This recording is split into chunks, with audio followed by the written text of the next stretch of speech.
Hallå, Strand. Good evening, Cornelia, and everyone Yeah. else. Yeah, good evening. What's up?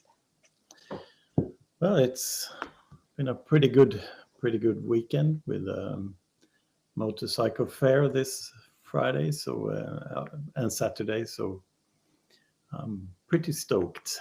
But it's been a Oh, busy weekend. yeah.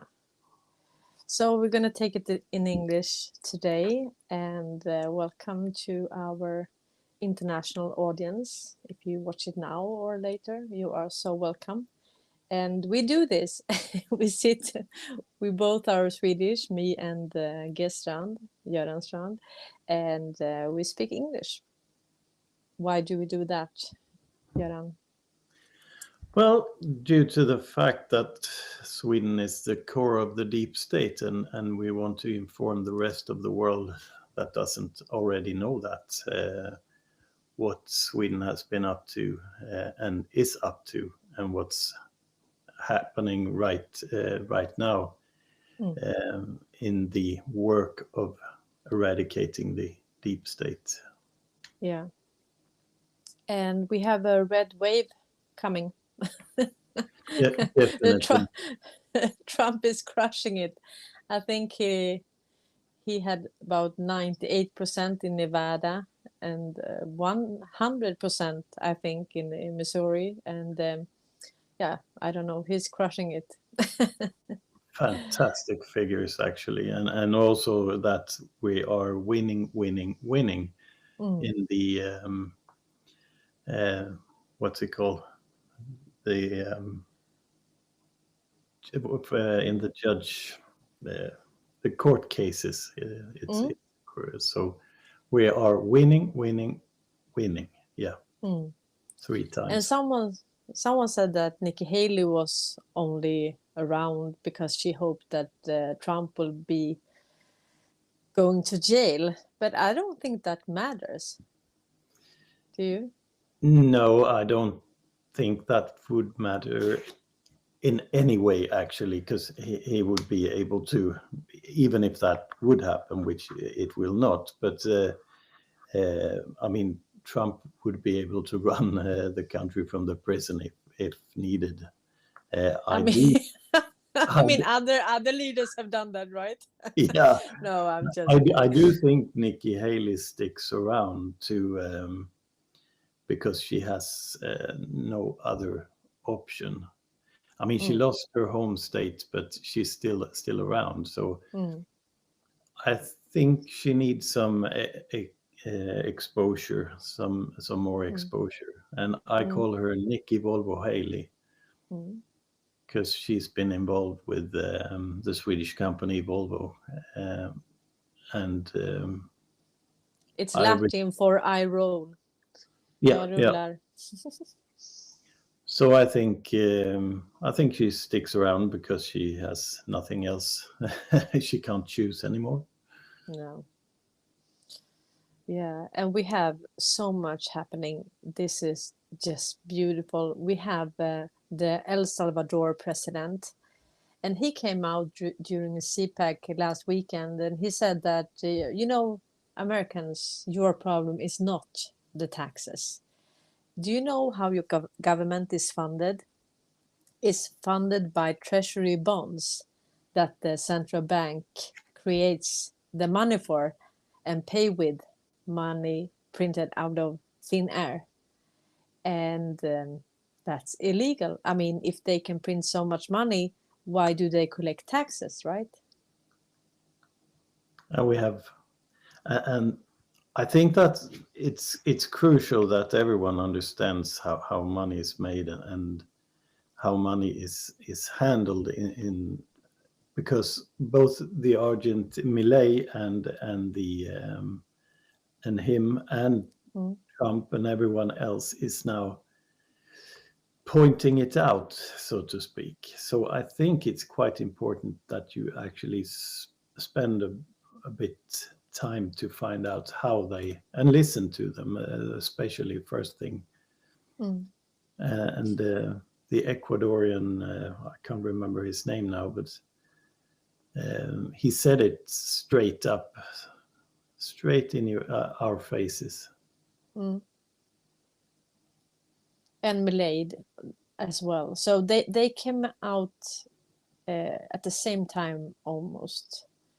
And Trump actually signed, or he sent a post on Truth about this Article 10, state bills of attainder, and this one is really, really important, because here it says black on white that no state shall enter into any treaty, alliance, or confederation, grant letters of marque or reprisal, coin money, emit bills of credit, make anything but gold and silver coined a tender of payment of debt.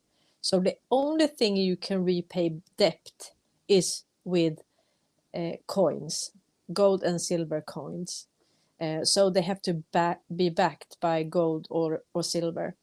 And then Trump also says that he will make sure that there will be no this is also, we can just finish this one, pass any bill of attainder. And attainder, that is kind of that you could actually sentence a person without a trial, and that is now illegal. And post facto law, and or law impairing the obligation of contracts or grant any title of nobility. So no, you are not noble anymore, Strand. No titles for you. Never was. No, not af or fon, or how do you say all of them? Yeah. No. So yeah, but this is really, really important, because when Trump says that if I become president, I will make sure that there will be no more printing money from the central bank. And that is really interesting that he says that, because right now they are actually printing digital money. I mean, the central banks are, and the Fed or the Swedish central bank, it's not only cash. They are printing digital money. And that is without being backed of anything. So it's not only unconstitutional, even though we don't have a constitution, but it's from now on against the law. Yeah, but I mean, what they have, what I figured out that I tried to tell you, but it wasn't sent. And I must put a disclaimer that the last time we spoke in English, so many words, we were actually censored. Some words were censored.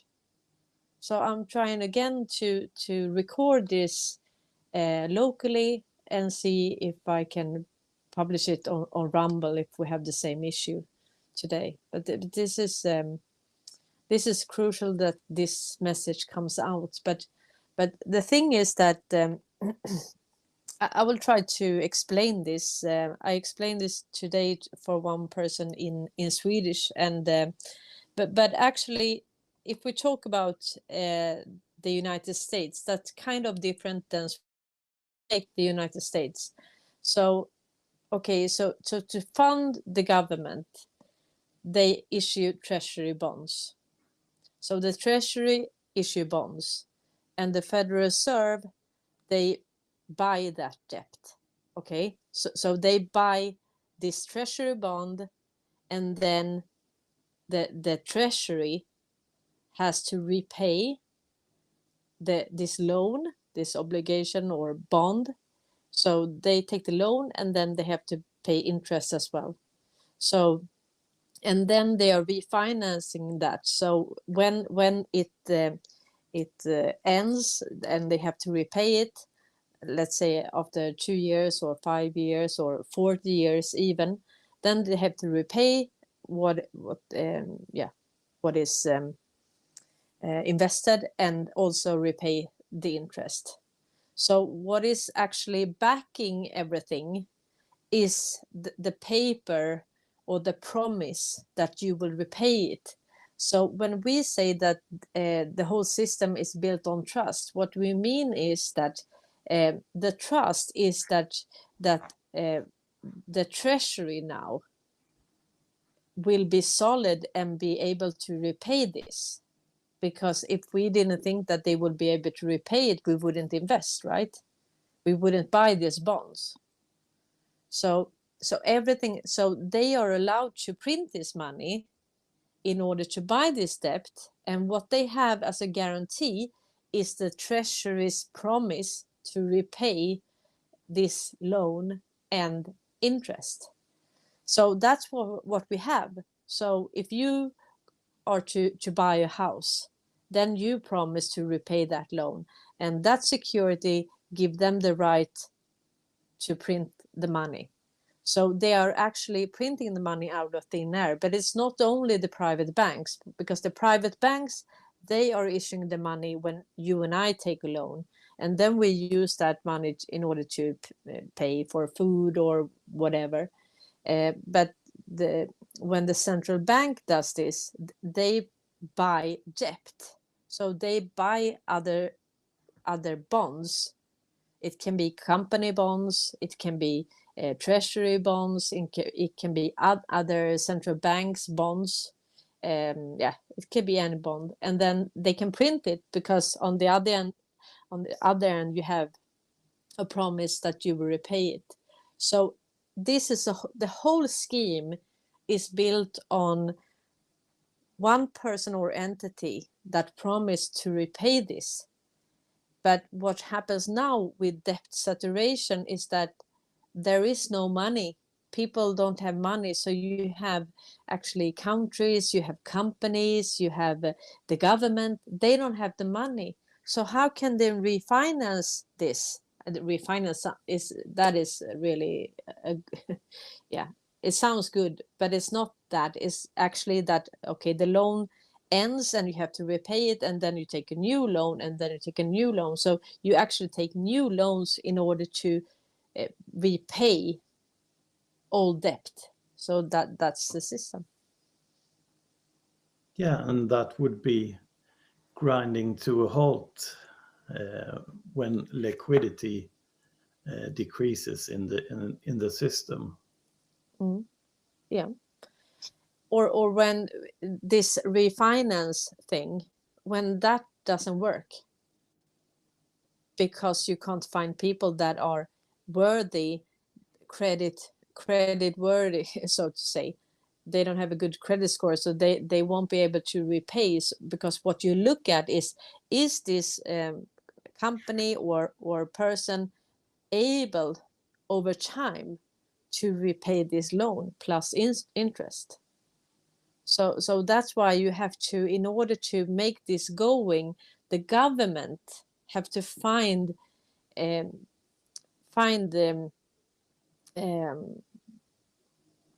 utgifter. Yeah. They have to find expenses. Yeah. So the government have to find expenses all the time in order to make this work. So you have to have a flow of money, and that's and they find that. And one way of doing that is immigration, right? Another thing is a pandemic or a war, or because then they have a budget, and then the treasury emits these bonds, and then you have central banks and investors buying the bonds, and this is how everything, it has to roll. The ball have to be rolling all the time. And when you have spent when you have tried to make expense rebuilding roads, starting wars, having a pandemic, and immigration and the climate accord, the Paris Accord, everything that they can find in order to have an excuse to print more money or to emit more bonds in order to be able to print more money. So this has to be, this is the engine. Yeah, and when in the whole financial system. And when that fails, everything starts to deteriorate, like roads, like jobs in hospitals, like all this social fabric is going to break down that we see right now, actually. We have roads not being maintained anymore. We have hospitals, layoff in hospitals and layoffs in private sector and layoffs everywhere. That they can't make that liquidity anymore. So then no, but if we talk about in Sweden, we have we have layoffs, but at the same time we can read that they have invested money in the stock markets, like 100 billion Swedish krona, but they have no knowledge about that. No. They're just speculating. They are losers. They don't know anything about anything, and then they invest 100 billion. I mean, that's a joke. Yeah. But at the same time, they lay off 900 people. Yeah. For example, in one region in Sweden. So when they can't make, I mean, they have to have a certain pace in order to find all these expenses and print all this money. And when the interest that is due to pay, they are due to pay out interest, they have to create more loans, issue more treasury bonds and so on, or more bonds at least. So they have to issue that all the time, but they can't keep up with the pace that the interest is growing, because that's growing exponentially as well, but in a faster pace.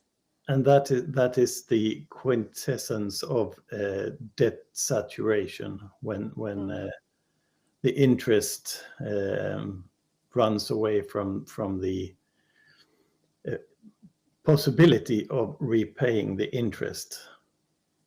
I have figure out why they increase the interest now, the central bank. I have figured it out. Okay. So in Sweden now, in Sweden now it's about 4%. Okay, so we have this system. This is all the banks in Sweden. It's about 27 banks that are in this system with the central bank in Sweden, and this is linked, of course, to Bank for International Settlements.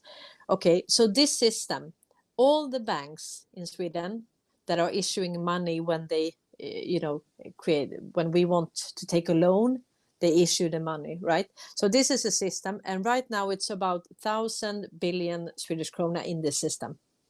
Okay, so when you have, let's say one bank, Bank of America, but in Sweden, SEB, for example, the Wallenberg Bank.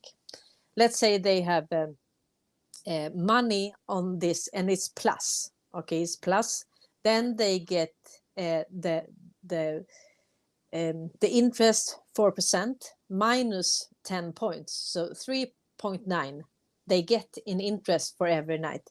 But if they feel that we have a lot of money, right, we can buy this weekly bond. So it's like it's a bill of credits, but it's kind of a weak investment for the banks in this system. Then they get the interest plus 10%, so they get 4.10. And since this is a written promise, the same as if you have money in your bank and they say, okay, if you have money in your bank, you will get this interest, right? You will get interest. So the central bank actually, they have the right to print this money. You see? So they print the money. So if they are to pay 4.10% to SEB, for example, for a weekly bond, then they can print this 4.10%. They can print the money. and that's digital, right? So that's also one way of creating liquidity. So they are doing it for themselves, you know. Yeah. Do you get it? Benefiting themselves again. Yeah. And what he told me that was really interesting, because there is something called Maastricht avtal. How do you say that? Yeah, it's an Maastricht Treaty. Maastricht treaty. Treaty. Treaty. And okay, so what happened? This was when we joined the European Union. So I think it was maybe 94, 95.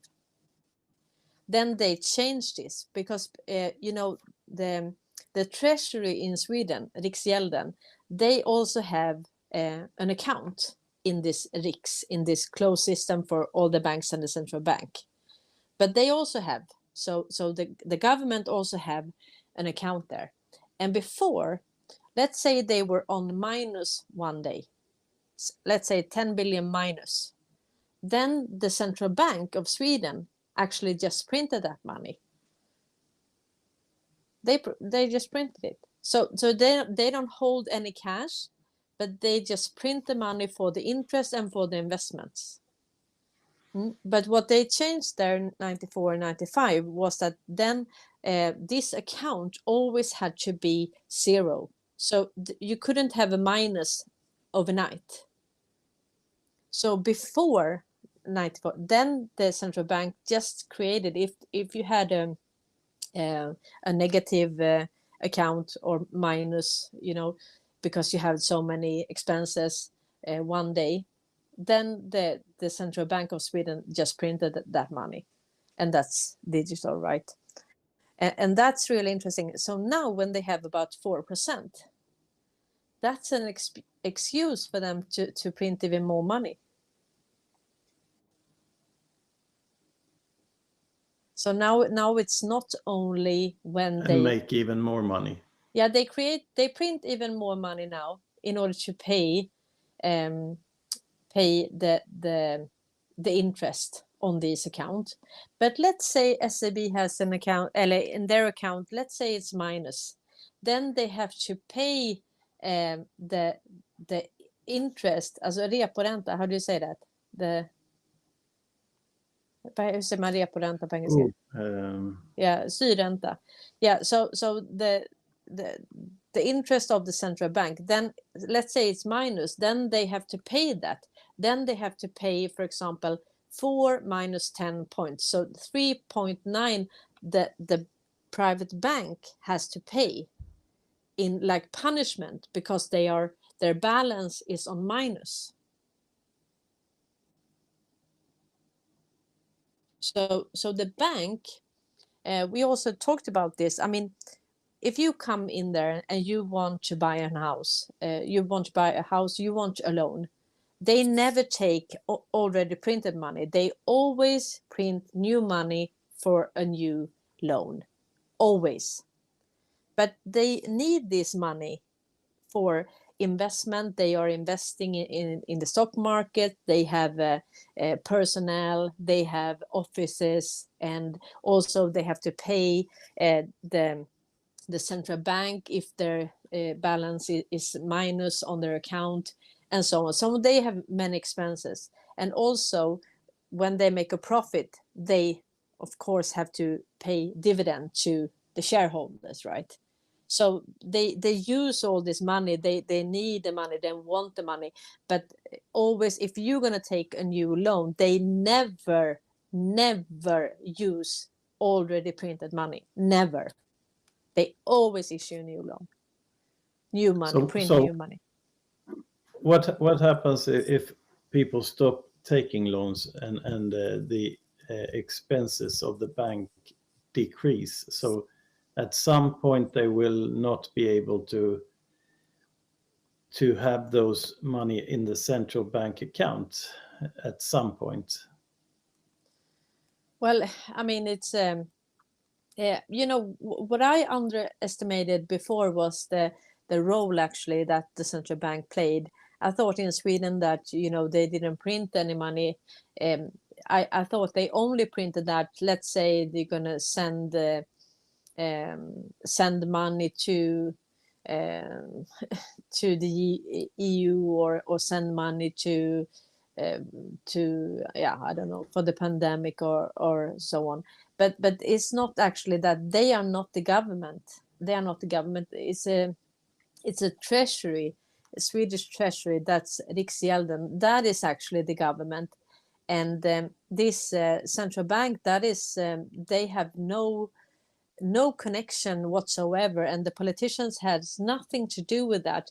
The only thing that the role that they play now is that they have this system for all the banks, and also these private banks, it's on Nasdaq, you know, they issue the bonds, the treasury bonds, and the bonds from the Swedish Swedish treasury bonds, that's sold on Nasdaq. On the Wallenberg Nasdaq. It's owned by Wallenberg Control, yeah. So it's kind of complicated, but now I know exactly how they do it. So actually, it's the Riksgälden that give out and the treasury that give out the bonds, and in the US, the Fed can actually buy these treasury bonds by newly printed money, and then you have a debt. So they just sign an agreement. They say, okay, we need a loan, and you will have, you know, we will give you this interest, and then they can print the money, and they know that the treasury will repay the loan. That's the same. But in order to get more liquidity, they had to raise the rent, the interest. Yeah, Sishan, we will. And now definitely... we have a situation where banks are making a lot of money. Yeah. Jag ska se. Styrränta. Yeah, so yeah, I underestimated their role. Okay.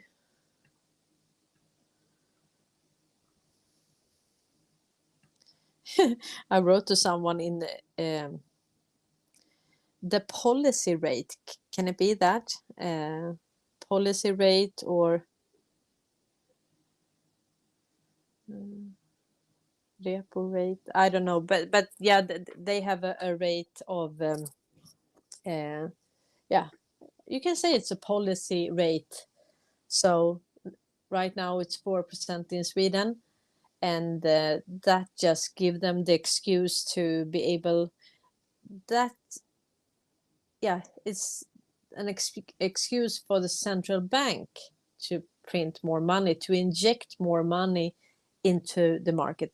And then I heard, you know, from a Swedish man at the Swedish central bank, and he said, like, yeah, but this is central bank money. It's not, you know, we can't use them. We can't buy for them. It's not money that we can hold in our accounts.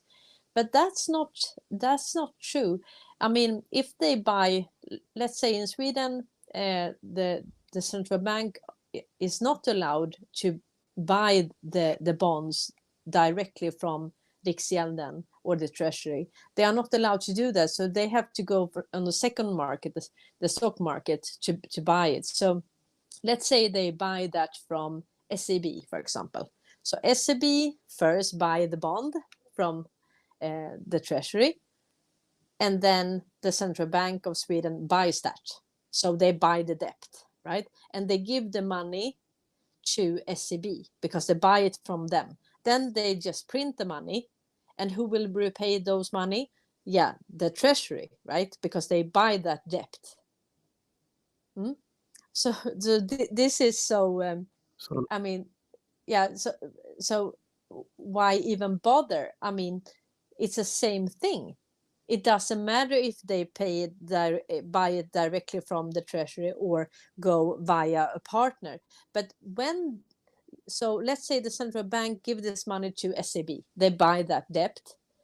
then the money that SEB gets, they can, they can buy whatever they want. They can pay salaries and so on. It's normal money.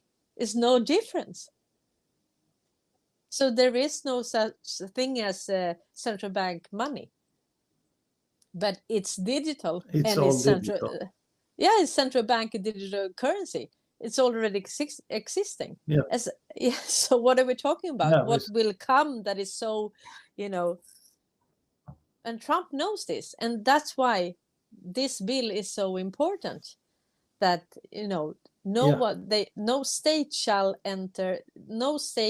coin money, no state shall emit bills of credit, and everything, all these bills, this is what the whole economy is. So it's not backed by gold or anything, but it's backed by promises that I will repay the loan, or the government will repay the loan, or la la la. So it's a promise, and a promise can be broken, right? If I don't have money, I can't repay. It's always someone promising something. Exactly. And that's our whole economy. So when we say that it's built on trust, that is exactly what we mean. So what is this promise worth? Let's say let's say they invest in something that just everyone goes, like this wind malls, and the investment is no good. So all of a sudden it's not worth anything. Then those money. And if you can't pay back, it's not worth anything anymore. No. So if people get laid off from work and can't pay their mortgages or whatever, then all of a sudden it's not worth anything anymore. Okay, so they were creditworthy when they took the loan, but then all of a sudden they are not, because they don't have a job, or they are sick and don't have an insurance. Hear me, because my image just froze. I can hear you. Petri says a loan contract is cash money. The bank exchange is to a debt for the debtor. Yeah. Are you there? I can hear you. Yep. You're back. Yeah. Just the image froze for me. So. Yeah. And also, what is really interesting is that in Sweden we have also these municipalities, and they can actually issue their own bonds. Did you know that? So Stockholm, for example, Linköping, like the communes. Kommun. They can issue their own bonds. De kan ge ut obligationer. So they can be financed by now something called municipality invest, kommun invest. So that's kind of the treasury, but for the municipalities. And then they can also issue their own loans. So they say that, okay, lend us this money and we will repay you this plus interest. The same as the Wallenberg airline, SAS. They did that. They were almost bankrupt, and then they said, loan us the money for 3 months, and then you get 27% of interest if we don't go bankrupt. So that's what was in order to save the company. So everybody knew the risk, but they also knew that the debtors will be paid before the shareholders. So the risk was reduced a little bit. But if they go bankrupt, everybody loses all their money. And that's why the interest was 27%. It was so high because everybody knew that this is, huge risk. So, companies can do this, issue this bill of credits. Municipalities can do it. Regions can do it. So this is a giant hoax, all of it. I would say, yeah. It's a what's it called, pyramidspel, Yeah, it's a pyramid Ponzi scheme. scheme, Yeah, Ponzi scheme, yeah, yeah. So on a I massive scale. I sometimes hear Americans say that, okay, if the Federal Reserve lend the money to the banks and then they can lend it out to the people up to 10 times. No, that's not correct at all. That is not true. So, but it has to be the El Salvador president that broke this news for the American people. And, Yeah, they're and we doing are. a very good job. Yeah, they're doing a very good job, I would say. Mm. And that was on CPAC. Yeah, last weekend. And Yeah. and also the Argentinian president was there, and he was so delighted to see Trump. Trump got a big hug. He was so. It felt like they were maybe,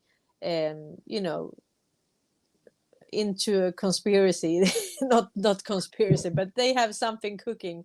They have something going on there, and they. When I looked at them, I just felt like this is the winning team. Yeah. And Yeah. and when you see them together, you think, oh, there really is a plan. This has been planned for quite some time. Exactly. So, and and he said that he will jail all the banksters. So if the banks, the central bank or the private bank, issue coin money or emit bills of credit, he said that they would go to jail. It's illegal in Argentina now. Yeah. And he just got elected as president, and then now he's just has all these plans with this parallel financial system. So maybe he didn't just go to work one day and said, now I'm the president, I wonder what I'm gonna do as president. Maybe there was a plan.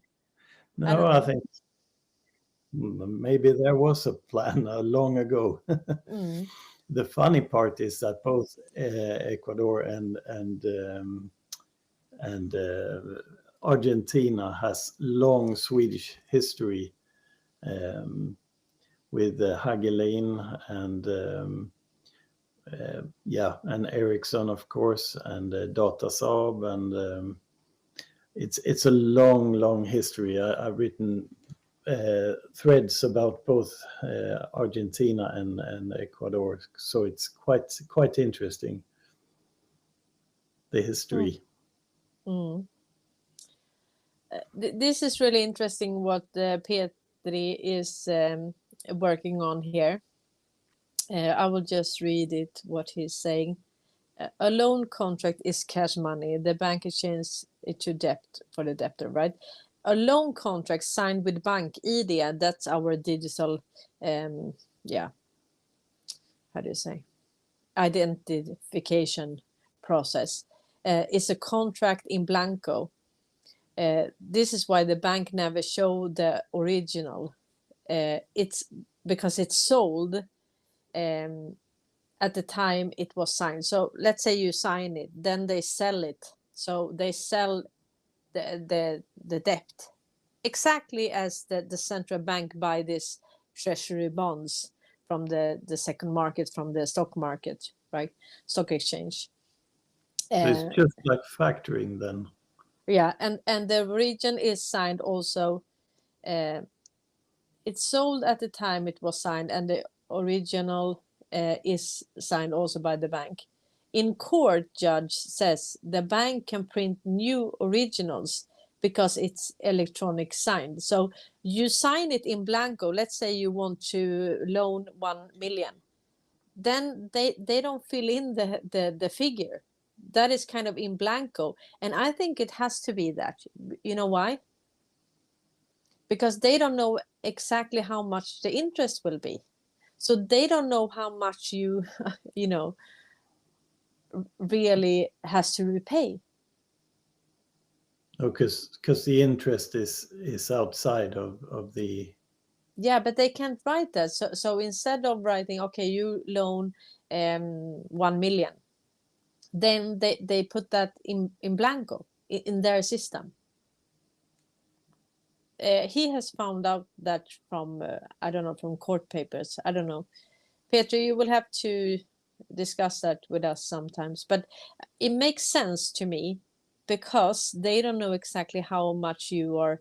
I mean, with the treasury bonds, they know exactly. Okay, you invest 1 million, and the interest is 2%. Then they know exactly how much they have to repay. But to the debtor, but for us, they don't know what the interest. It can, fluctuate over time. Yeah, it can differ. Yeah. So it's kind of interesting. Yeah, that's something I have to look into. Yeah, but I have everything. I have recorded the calls. I have everything now. I know exactly. But I mean, I think there is a reason why they talk to me for like 80 minutes now. Why do they talk with me for 80 minutes? I mean, that's a lot of time for them. Yeah. And I will call next time, and hopefully I get another 40 minutes. I think I will. But why do they respond to me and explain in such detail? For us to inform everyone else. Yeah, I know, but that has to be, said that you are going to talk to her. I don't know. But this is so strange. It's 80 minutes is a lot of time. Yeah, and I do think they have their orders, and like they didn't know who you were. I mean, come on. Yeah, I think they do. Some of them, at least. I think so too, because it would be a grave mistake not to check up. Känns det fel? Yeah, and then speak freely with someone. For it's so very un-Swedish to do. To say the least. It's very un-Swedish. So no, I do think they have checked you up, and they know that you will inform forward. Yeah, I don't know, but it's really, really interesting. And now I know exactly. And also something that is really, really interesting. We had a manager of the central bank in Sweden, Stefan Ingves. And, his CV is, he has been, let's see. Yeah, you can tell a little bit about him. Yeah, it's been 17 years as the head of the Central Bank of Sweden, or the Riksbanken, and his assignment ended the last of December 2022. Yeah, 2022. Okay, so we're going to talk about him. This is really interesting. So here he is, and he explains to us that he is a shaman and wizard. No, but he has to, since everything is built on trust, he has to work with that. How do you say that? Shaman, vad säger han? What did he say that he was? Shaman or estradeur. Yeah. I don't know the English word for estradeur, but Yeah. that's original French, so I guess maybe it's the same in English. Okay, so he is Bank for International Settlements. So he was the member of the board of directors. He has been a member of the Standing Committee, Supervisory and Regulatory Cooperation for the Financial Stability Board. And he has also been for the International Monetary Fund, a board member, Board of Governors, and 17 years for for the Swedish Riksbank, and also from 2011 up to 2019, he served as a chairman of the Basel Committee of Banking Supervision. So this is also, so he's been, in everything: Bank for International Settlements, in International Monetary Fund, and Financial Stability Board, the Basel Committee of Banking. So he's been everywhere. And when he ended his career, he went directly to Handelshögskolan, and that's actually a university that is run by the Wallenbergs. So he is now Stockholm School of Economics. So he's there now. But what's interesting is that he had to write this like memoirs almost, about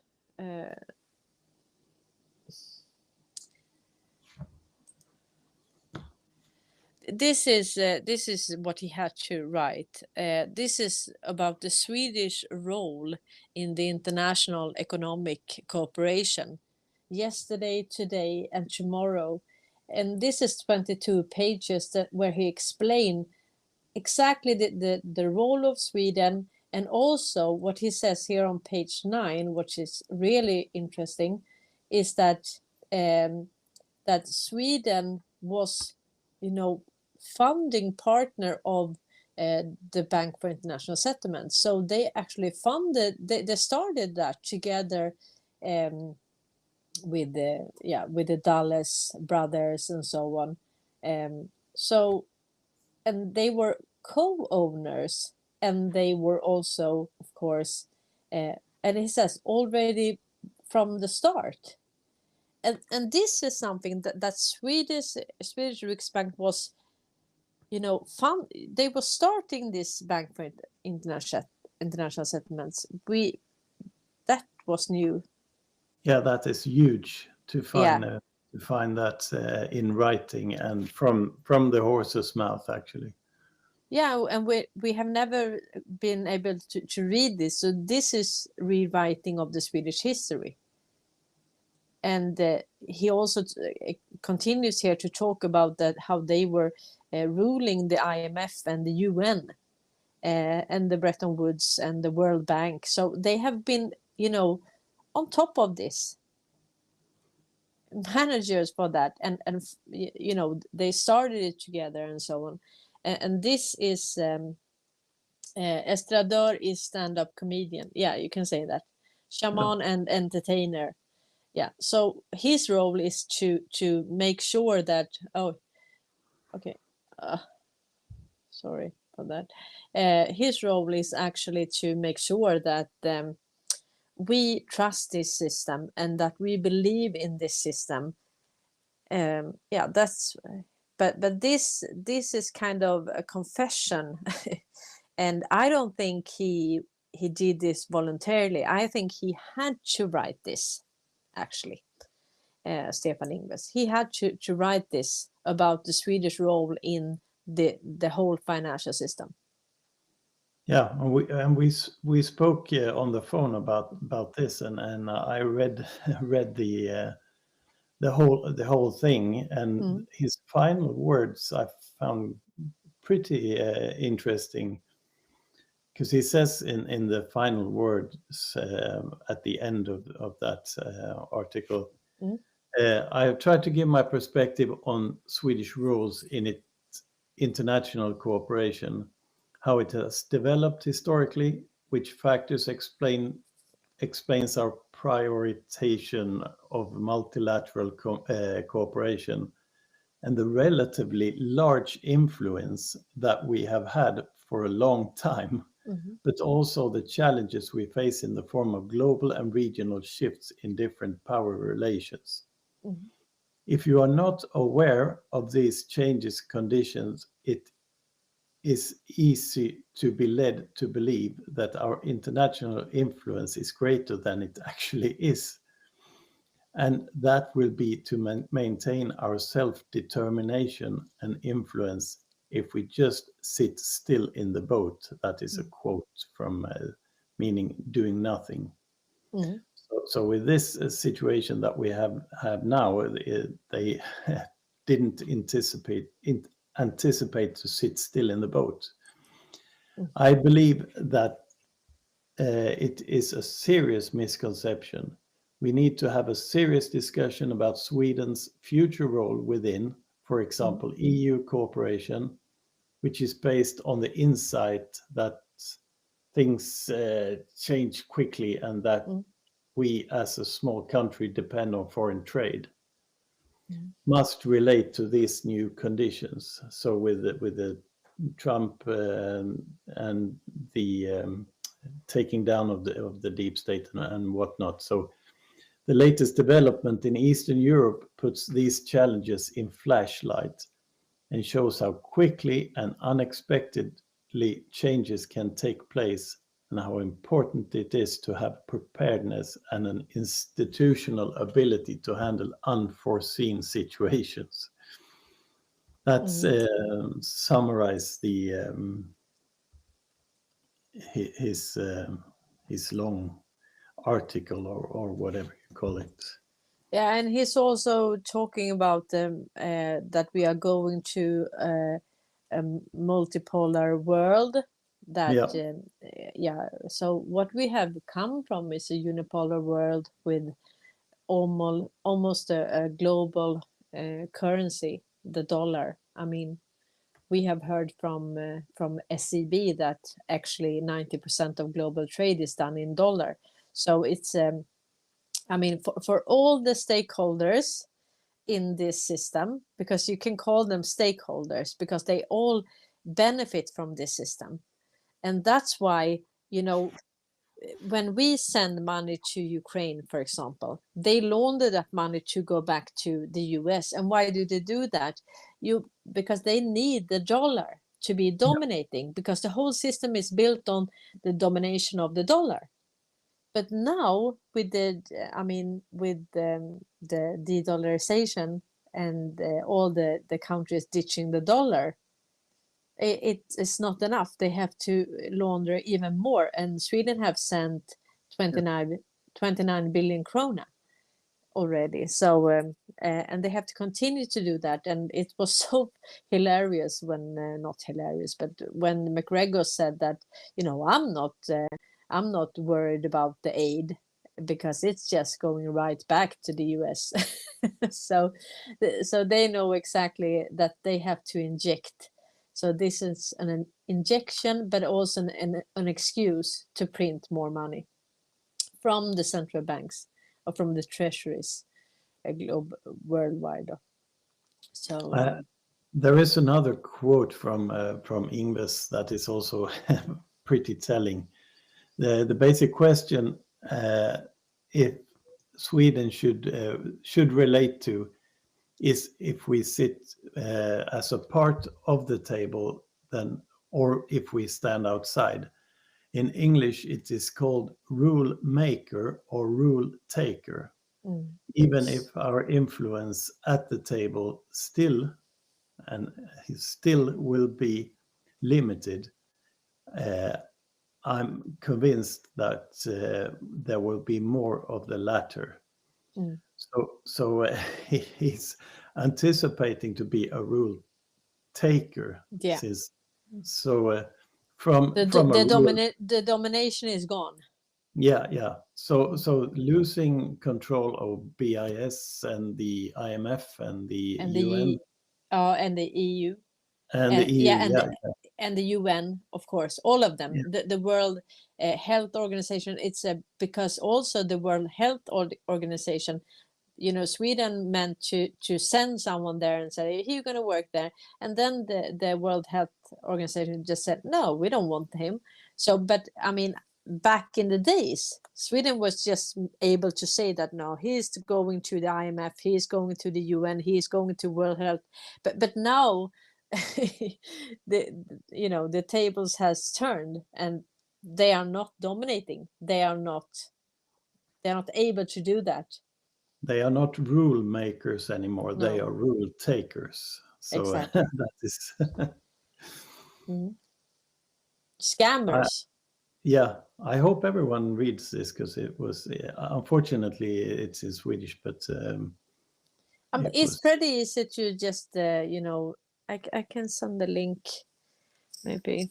Yeah, you can use Google Translate. I guess. That's really easy because this is really, and this is the whole history of the financial system as we know it, and also his how he see the future, and this is when I tried to translate this page, it says that it doesn't handle Swedish. Okay. I just tried it, and it says we don't handle Swedish. No, I think it's kind of. I will send the link here for you in the chat now.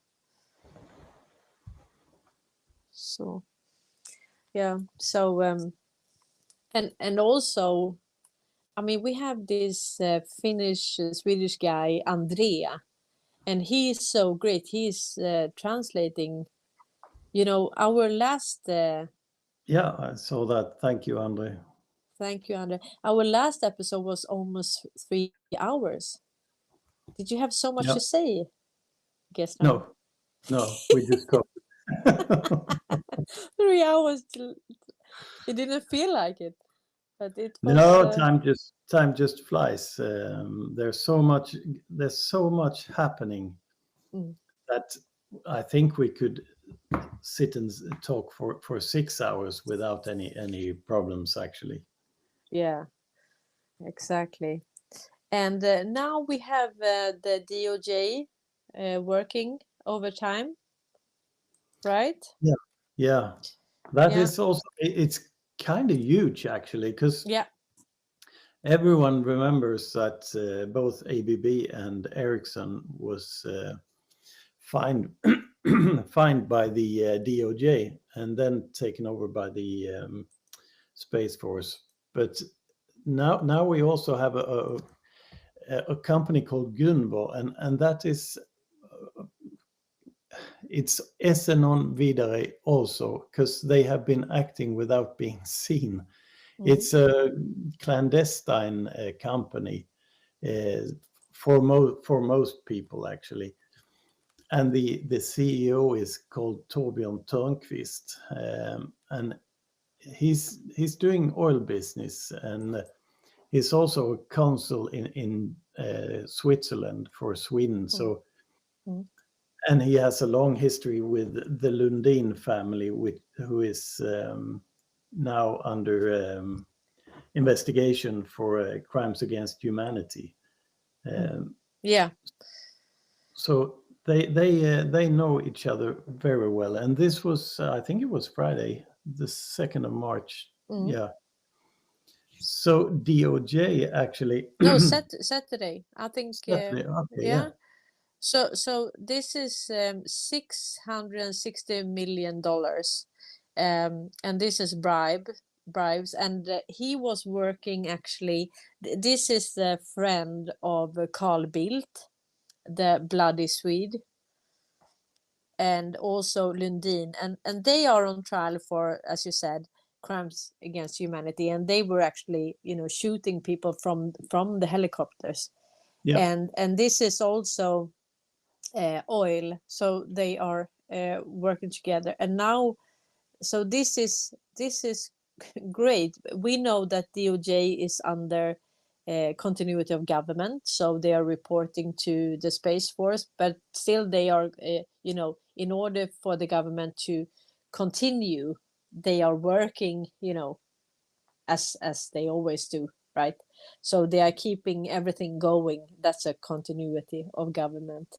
But for me, this was because now we have Lundin, we have Ericsson, we have Telia, and now this. So the circle is narrowing. So I'm reading from the actual page of the DOJ. So Commodities Trading Company will pay over $661 million to resolve foreign bribery case. And that is the Office of Public Affairs. So Gunvor is the actual company, an international commodities trading company based in Switzerland. Yeah, but it's Swedish company. Yeah. Has pleaded guilty and will pay over $661 million to resolve an investigation by the U.S. Justice Department into violations of the Foreign Corrupt Practices Act, FCPA. And they have committed and also erkänt, confessed to the bribes. Allegations. Yeah, exactly. And also here it says that this corruption accused oligarch, this man, Torbjörn Törnqvist, he was working for Carl Bildt, and this was published 2014, right? Yep. And here it says that this oligarch is actually working for Carl Bildt. He was the foreign minister and the prime minister, right? And that is actually about Ukraine. It says that a Ukrainian organization against corruption is pointing to this billionaire Torbjörn Törnqvist as one of the oligarchs behind the Putin regime. And it said that he is also working as a consul for the Swedish foreign department. Yeah. Foreign, how do you say that? Yeah. And it says here that he is working actually for Carl Bildt. So this is the reason why we have to look at old articles as well, and that's why the trolls are saying that this article is from 2019 and this is from 2014, but this is just a sign of strength that we know that this is this ties in with the Ukraine and oil and bribery schemes and so on. And there is actually more about the company Gunvor, because in 2019 also Gunvor was in Congo. So if you search for Gunvor, you will find an English link or English tweet about Gunvor as well. So the sentencing of Gunvor in October 2019 by the Federal Prosecutor's Office to pay a fine total nearly 94 million francs on the grounds of corruption of public officials in the Republic of Congo and the Ivory Coast largely confirms the result of our investigation. So, and if that was not enough, there is another link down below, how the Gunvor case revealed the heart of the corruption. And that is from the Enact Africa. It's from their site where they talk about the Gunvor company and the Lundin. So I've been writing a lot about Lundin and Carl Bildt and Gunvor, and they all stick together, actually. Unfortunately, I have to say, because they're not known for something good anyway. So no, but this is about the Trump call it the gold of, what did he say? The gold of the soil, something he called the oil, the gold of the black gold. Yeah, something like that. No, not black gold, but the gold of the soil or something like that. Markens guld or something like that. So it was really interesting that, that is also, there is actually, it's not fossil. How do you say? It's not fossil. Fossil. Yeah. It's not fossil. It's not. No. So that is also a scam, but most of us know this, but Trump knows it definitely. And so what these companies, Swedish companies, have done all over the world, and what they have done to the local, population has been Yeah, it's crime against humanity, and all. I mean, in Sudan, where Lundin also Lundin has been active in most of the African countries and also on the South American part of the world, and in Canada and in Russia and in Nagorno-Karabakh and all over the place, and all kinds of crimes against humanity. Yeah. And I think I have written about Lundin, all the countries where they have been busy. So they have been both oil and diamonds, and it's called Lucara diamond, and they pick up huge diamonds from Africa every now and then, and especially from Congo. So is it Lucara or Lusara? I don't know. It's a C. Yeah, Lusara, Lucara, something like that. Yeah. And they have found so huge diamonds in different countries. I think in Mozambique and they just came there and took it. Yeah, they just steal it. They steal it, and Trump said that if you steal a diamond and get caught, you will have to give it back. Yeah. And that's our promise, and we stand on that promise actually, because we think that they have stolen from us and they got caught, and they will have to give it back. And Travis Wagner asked if when in 2014 it was published. My computer died again, and it was full just a couple of 1 hour ago. It was full battery, and now it's dead. Okay, I will see if I can find it here. It's on your thread, right, about Gunvor. Yeah. So this was the Gunvor in Congo was published. Just a second. No, this about Ukraine and Carl Bildt. If it was before and after the Maidan. It was a very. I agree, Travis. That was a really interesting year. In March, 11th of March, 2014. And when was Maidan? That was in September, right? That was in September. So this must be 5-6 months before Maidan. Maidan. I think it was it was either in September or October, I think. Maidan, Ukraine. Let's see here. It was actually... No, it was in February. In February? Yeah. So, it was so early. Yeah.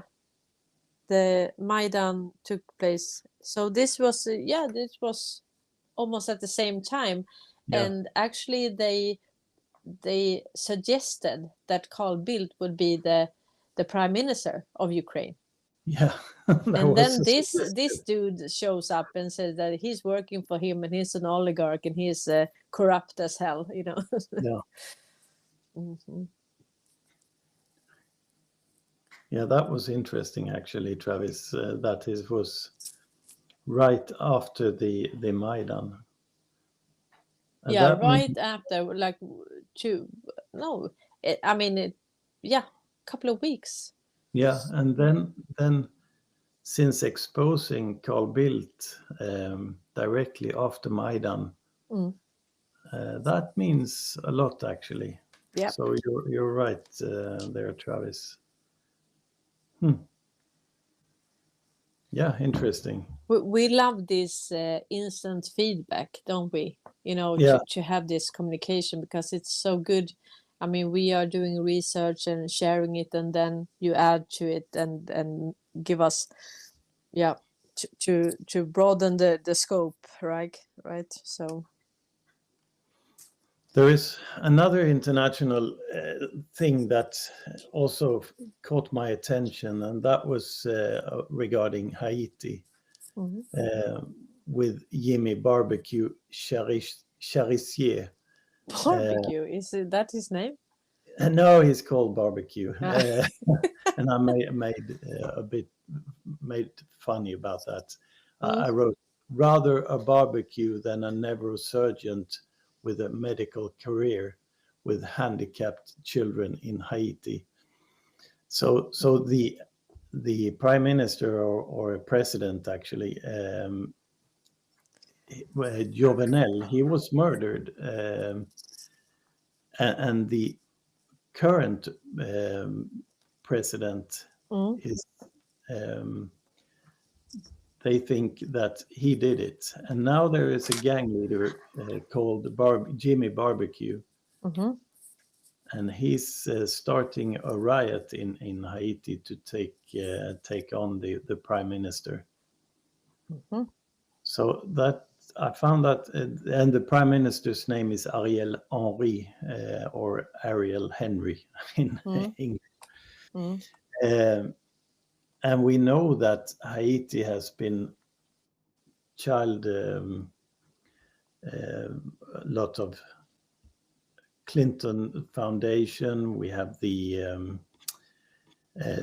lot of Swedish companies like Ericsson and the Tetra Pak and a lot of other Swedish companies. And we know that Sweden is one of the most Clinton Soros friendly countries in the world. So making that change after they murdered the last president, who I thought was really, really good.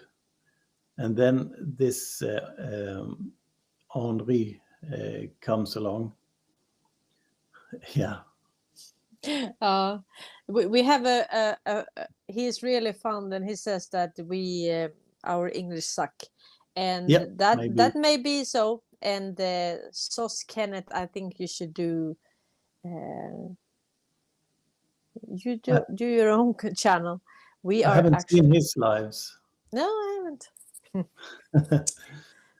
So check that out and keep your eyes on Haiti the coming week here, because I do think that there is some changes, and we might make away with Ariel Henry. I hope. Yeah. And Travis says,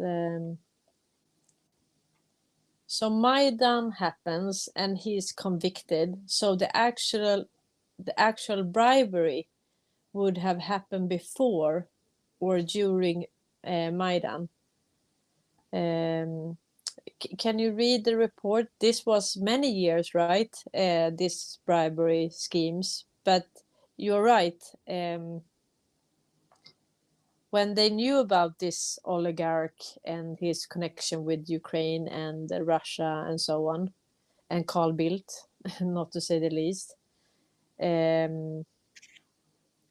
Yeah, what they did was a setup with the oligarchs. Putin did a setup with the oligarchs. So of course, this has happened before, and that is a way of, since it is a sting operation, I think it's a clear setup of the oligarch, and the point of exposing that directly after Maidan, I can only speculate, but that would be to get everyone aware of it, I guess. Yeah, and Deripaska, yeah, he was signing an agreement with it was like a table, and you have different person and you have Putin there, and Deripaska he signed something, and then he didn't give back the pen. You remember that? Yeah, he tried to steal the pen from Putin. Yeah, he tried to steal. Idea. This was a show, but he took the pen and then Putin said, no, give me the pen. So this was so, and Deripaska, he has a business in the north of Sweden called vad heter det? Um, His factory up there. yeah, In Sundsvall. Yeah, in Sundsvall. This Paul. But now they say that we will find Kubal. it. It's called Kubal. Kubal. Kubal. And that now they say that they will be taking over that, right? Just the other day. So from this oligarch. Yeah. So they will seize it from him, and that is actually what is happening. You know, I heard that there was kind of a resort on one island where people go as, you know, tourist island, and it was a big resort there, and they say it was owned by oligarchs, Russian oligarchs. But they had disappeared. This is actually true, right? So the Russian has disappeared. So the local population that lived there, some of them have moved into this resort. Okay, so but the problem is that the oligarchs, they don't actually own the resort, because they did a scheme in South Africa.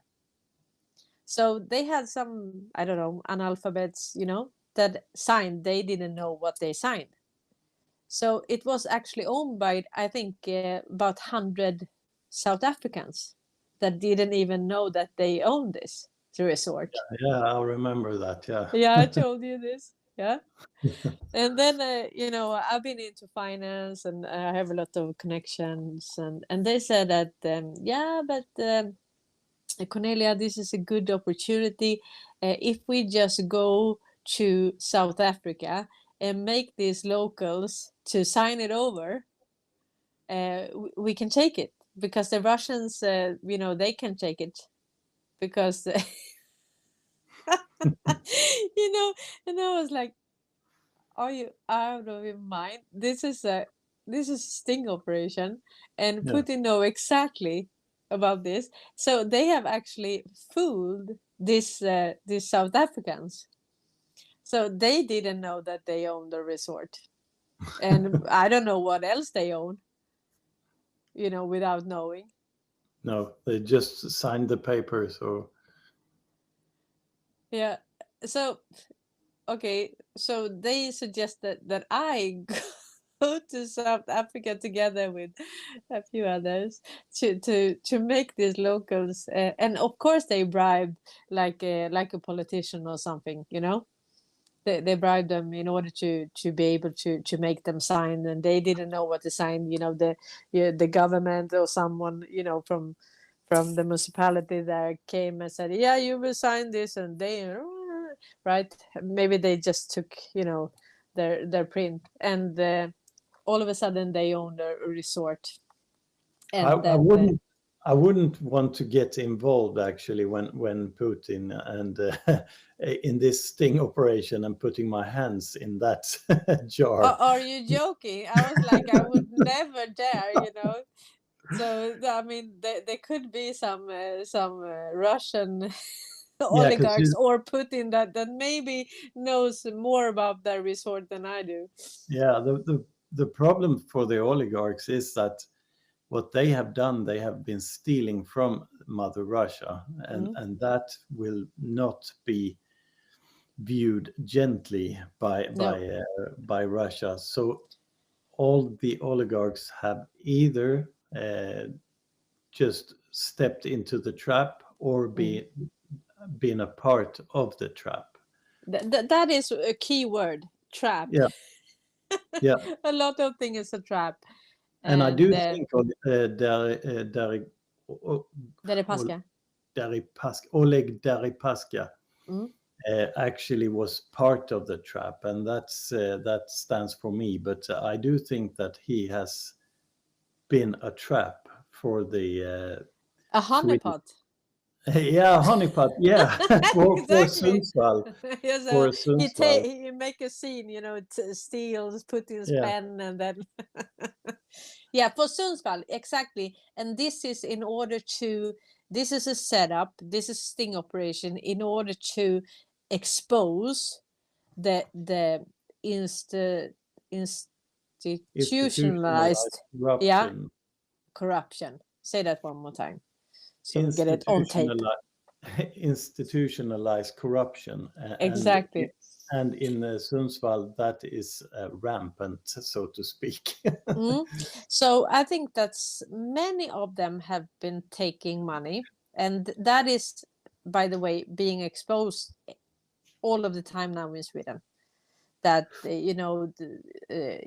government employees have taken bribes, and Yeah. I mean, for like 5 years ago, I didn't believe that was the case. I was like, Sweden, we don't have any corruption at all, but we were so wrong. It has been so many corruption cases in Sundsvall that I don't even bother writing about it anymore. It's it's gone rampant, actually. It's on all levels of that municipality, and I do think that it will look exactly the same in the rest of Sweden, but we'll see about that. We're speaking a lot about Helsingborg, and that is also in other. Travis says SBU snipers were found guilty of accepting a large bribe to make Maidan a massacre. It was never mentioned who paid the bribe. Interesting, Travis. Yeah, I think I shared that also. Yeah, Cabal, it's called. Yeah. And Ulf says that reporenta in English is policy rate, and in the US US is often called base rate. Yeah, base rate. Yeah. And And also, when speaking about Russia, there was German military officials that planned an attack on Russia's Crimea bridge, aiming for strategic and political impact. So, and that was they were supposed to use the Taurus, and the Taurus is joint venture by a German company and Saab in Sweden. So it's a Swedish. The Taurus is a Swedish explosive. yeah. So what's. And the problem was that Russia, they knew about that call. Yeah. I wonder how. Of course I did. They knew about it, and that was, according to Swedish newspaper, that was a disaster. Yeah, Disastrous call. yeah. Yeah, catastrophe. Yeah, exactly.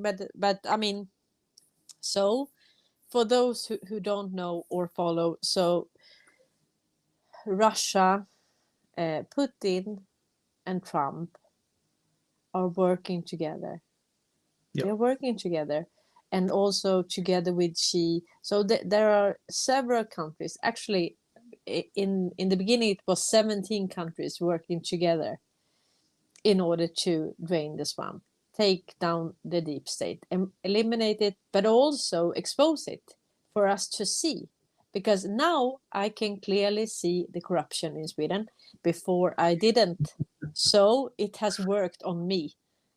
Yeah, and I do think that it works on every other Swede as well, but it just takes a bit longer time, because right now it was 20 hours ago, but there was a tweet about the British troops are directing airstrikes in Ukraine at the same time as the Germans was discussing. So now there are British troops are directing airstrikes in Ukraine, and I'm not sure yet, but might that be a Saab Global Eye?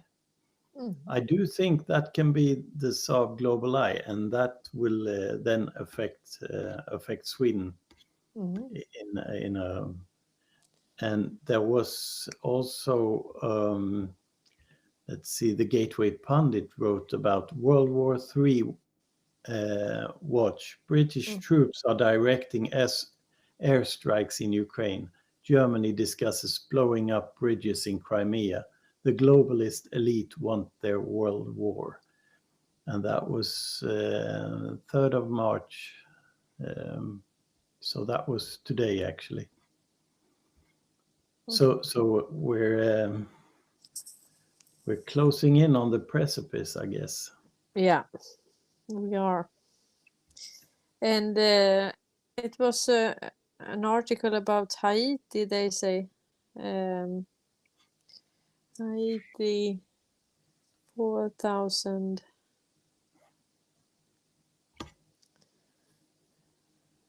prisoners were released. Okay. 4,000 prisoners were released.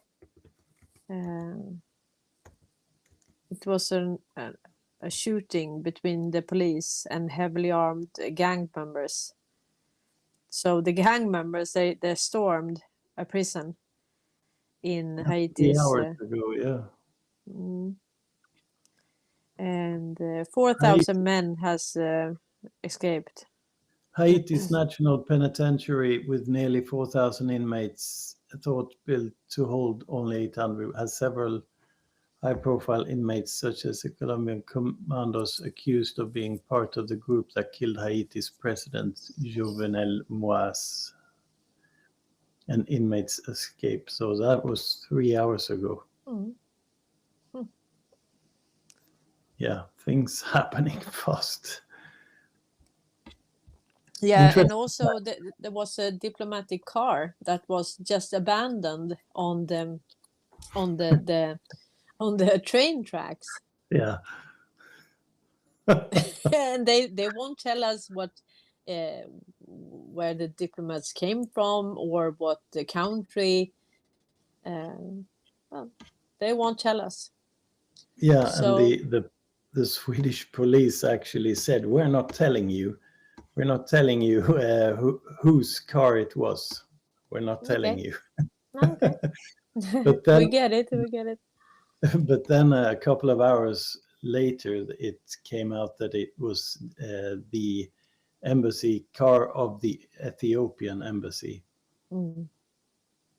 And then we are back in deep state Sweden and Ethiopia. Yep. Right down in the middle.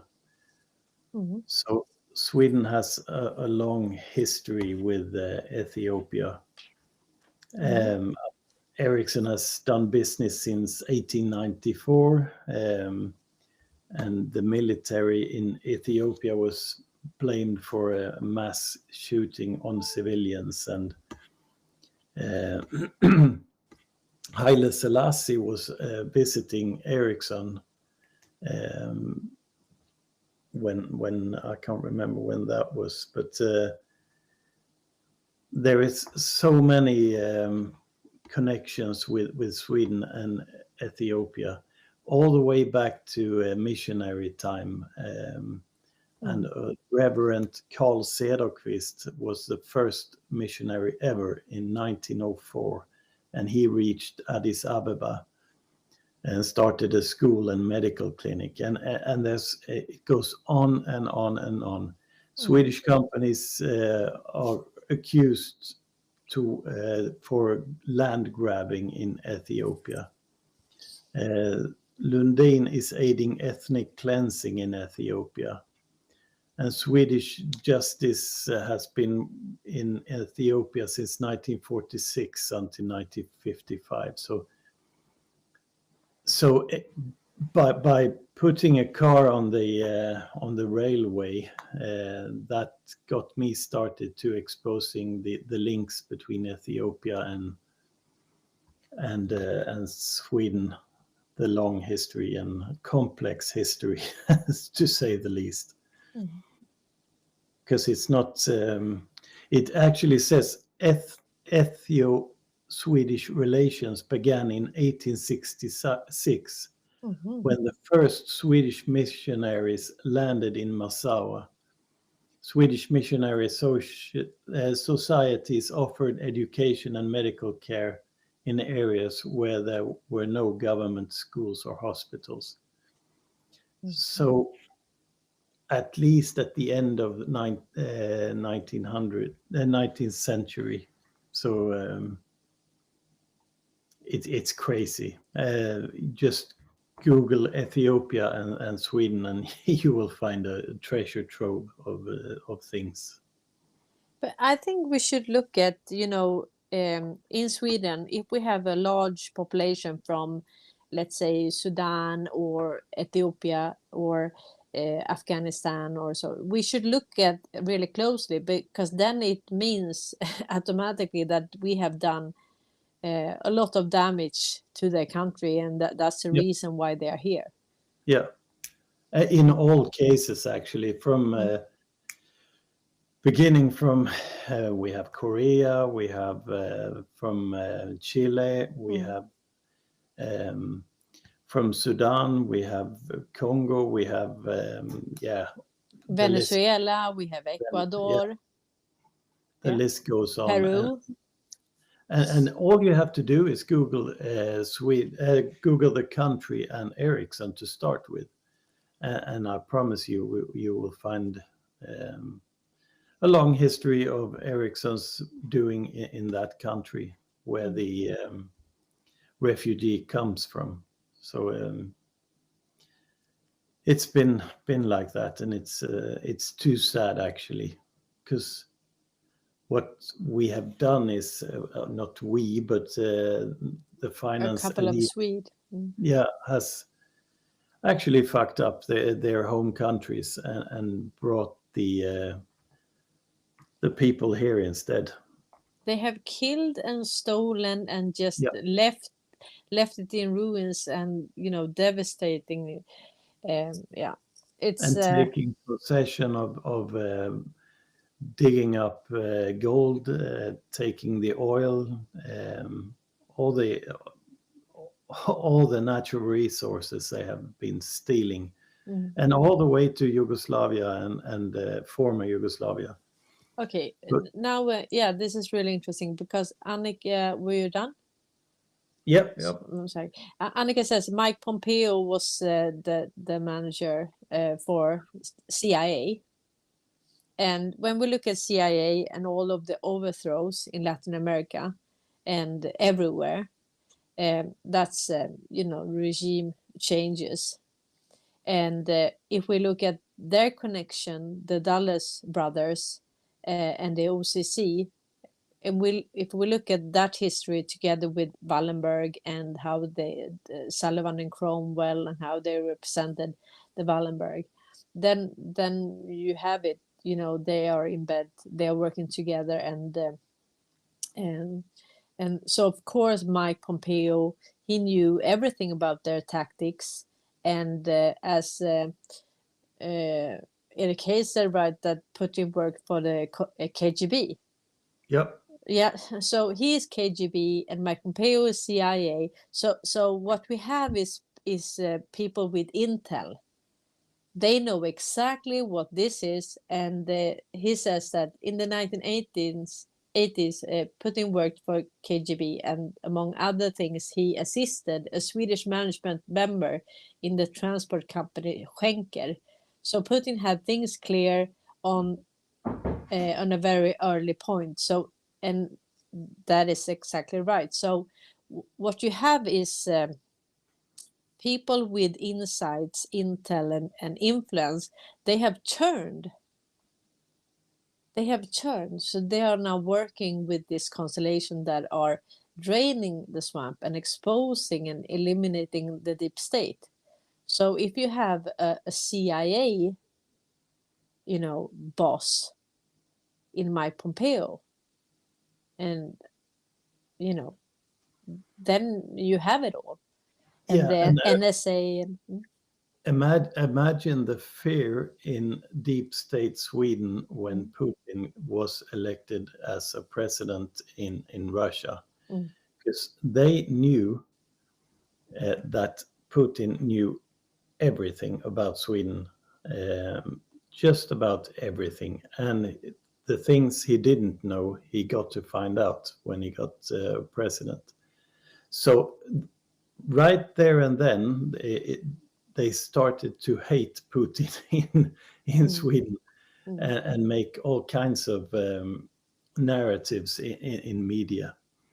So imagine the fear in the Swedes, deep state Sweden, when yeah, because then the propaganda, then it was on steroids, point 2.0. But I mean, so we have always heard that the Russian will come and take our country, but then after Putin got elected, then it was panic. Yeah. And then he had cold eyes, and he was cruel and mean, and then you have the same thing with Belarus or Belarus, it's called, with Lukashenko. Lukashenko know everything there is to know about Ericsson. Yeah, and he exposed, the IMF, and said that okay, they didn't want to give us the aid if we didn't have strict restrictions during the pandemic.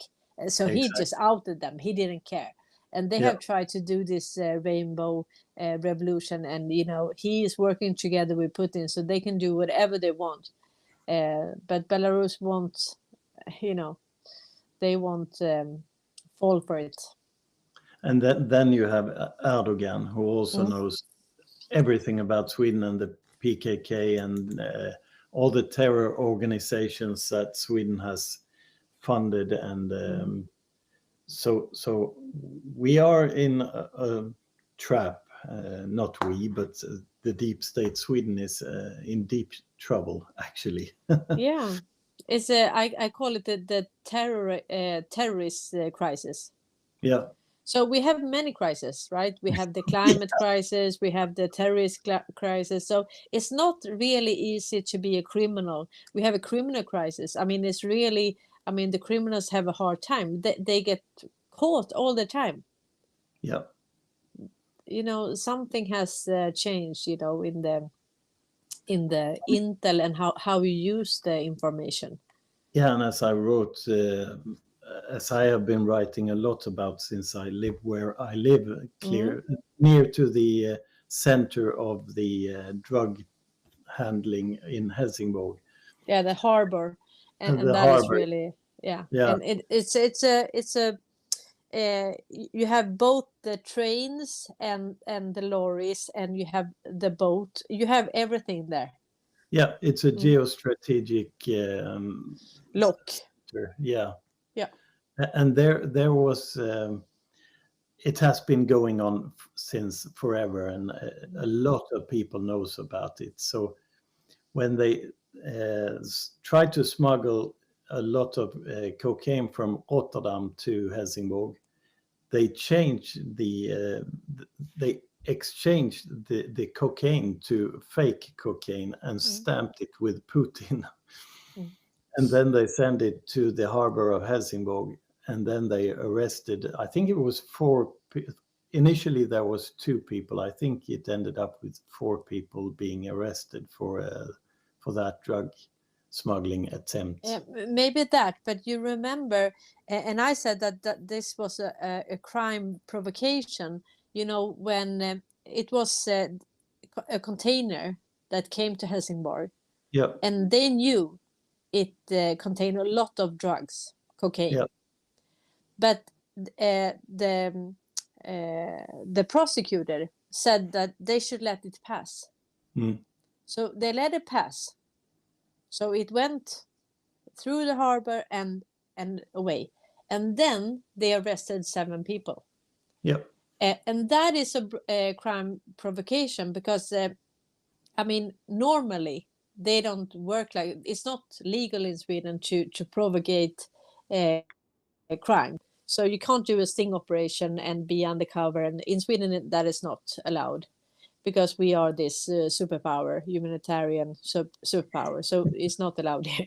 But this was more like, this was kind of a sting operation. This was kind of a provocation, a crime provocation, because if you have a big container with cocaine and you let it pass, you let it go to the people, and then you bust them, you take 7 people, you arrest 7 people when they try to take these drugs. That is something has changed, Gesland. Yeah, and especially the jurisdiction or the legal system has to be changed, as we have spoken about before. So we both know that it's a different jurisdiction now than the Swedish legal system not being valid anymore. So that is another. It's on hold. Yeah, it's on hold. Maybe forever. Hopefully. Yeah, and that is another proof that it has to be that way. Otherwise, there wouldn't be a sting operation. It's on pause. No, but we believe that we have the law of war.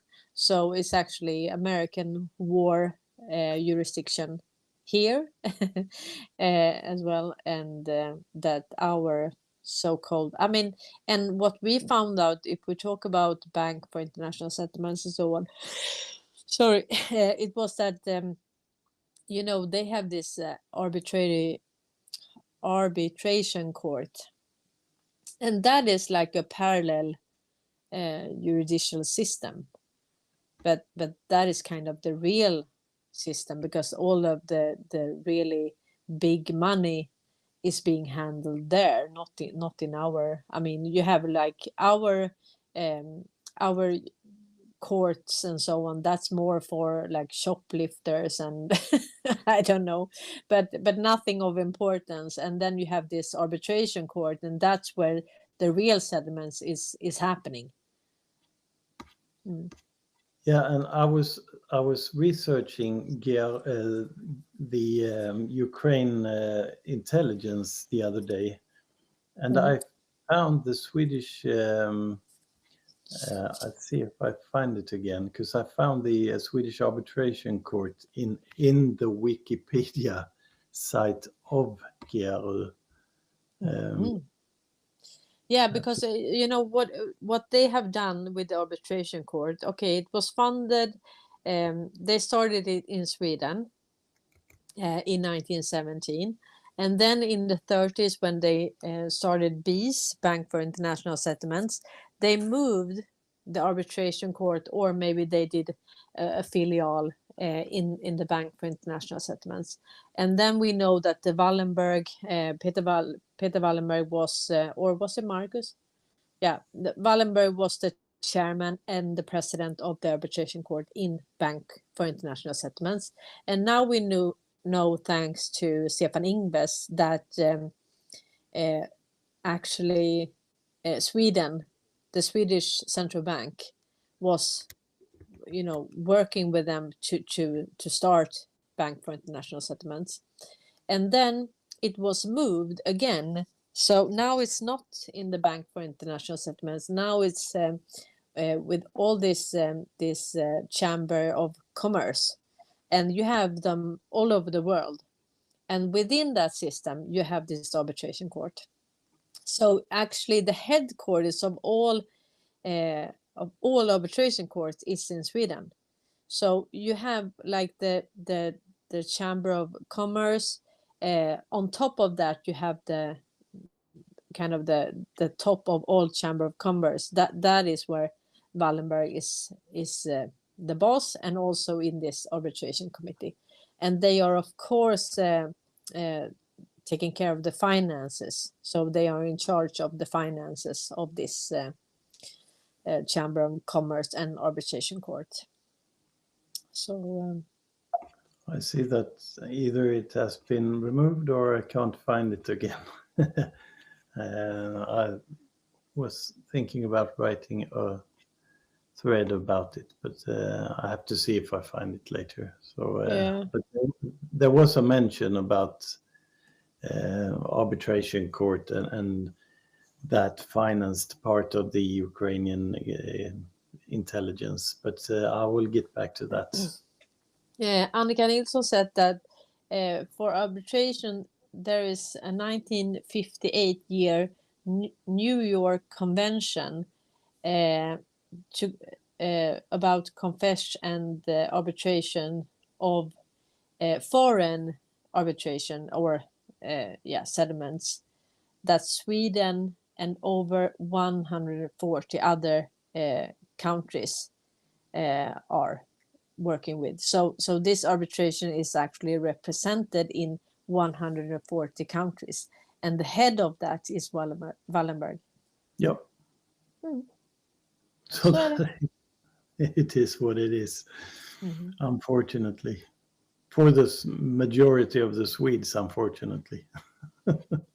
Yeah. See if there's anyone else.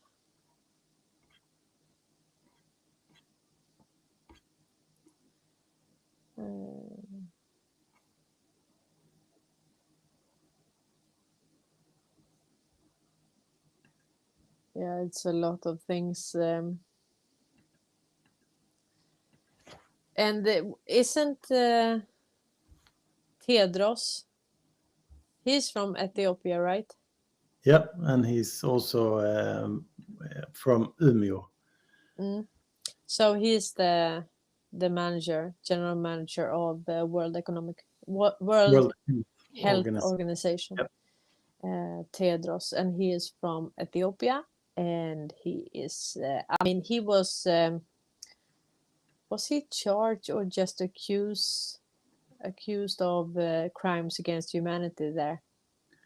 Well, he was at least under suspicion of. And then he was also studying at he was a doctor, right? At Umeå University. He studied at Umeå University. Yeah. Susanne say, what if the pandemic was also, was also to get help organizations like MSB and SIDA to not be able to operate in such countries? I know of people working in Ethiopia, Somalia, who were not able to travel. Yeah, I think that if we talk about SIDA, that's the government aid from the Swedish government aid. That's called SIDA, and MSB is like what do we say? MSB. What are they doing? It's like FEMA. Yeah. Like FEMA in the US, and actually, if you are an NGO and you receive money from SIDA, your account will be flagged for terrorist funding. So now it's impossible actually for NGOs to receive aid money from SIDA. And remember now that this is a government governmental organization for aid money. I think the pandemic had so many levels of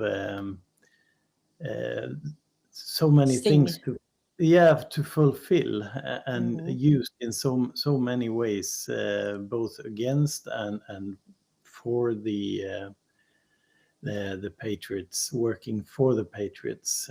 And it was one giant sting operation in my book, one hell of a sting operation. And then explaining it in terms of economic and election and all those aspects of the pandemic, how they used it, and is our job to put a finger on, actually. Yeah. So I think she's right. That is one part of the to weaken the globalists abroad in their corruption.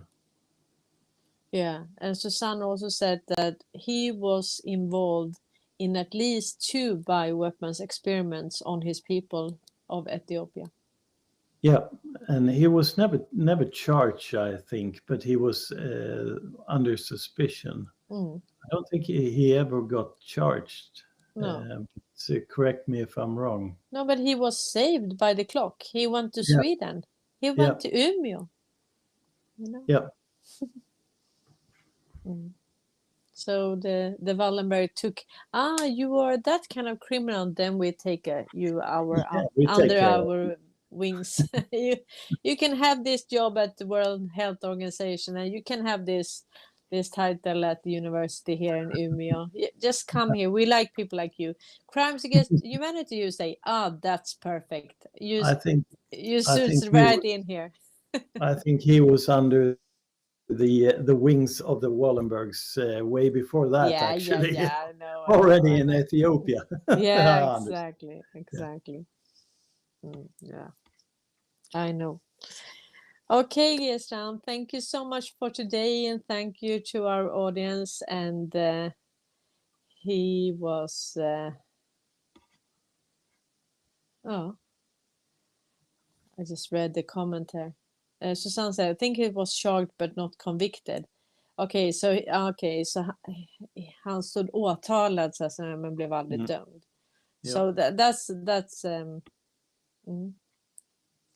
and maybe he received this government money. You know, if you get a child support, then we have we will take that one time.